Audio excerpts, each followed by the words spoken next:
দেখেন আমি আপনাদের আইডিকে যেভাবে ফলো করি, এই দেখেন আমি আপনাদের যেভাবে ফলো করি এভাবে আমি আপনাদের ফলো করি।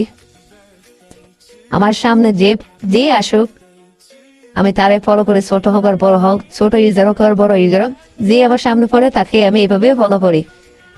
তো দয়া করে সবাই আমাকে ফলো করবেন, সাপোর্ট করবেন। আর আমাকে আপনারা যেভাবে ফলো করেন, যে এটা যে আপনার ফলোইং এগুলো আমি করছি এখন। মোট কথা আমার কাছে যে আসে আমি তারে ফলো করি। দেখেন আমার ফলো লিস্ট, আমি 3,500 জনকে ফলো করছি, আর আমাকে ফলো করছে মাত্র 528 জন। তো একটাই কথা বলবো যে আমরা ছোট ইউজাররা আপনাদেরকে যেভাবে ফলো করে একে অপরের মাধ্যমে সফলতা উপার্জন করে। তো সবাই সবাইকে ফলো করুন, সাপোর্ট করুন, সবাই সবার পাশে দাঁড়ান। ধন্যবাদ।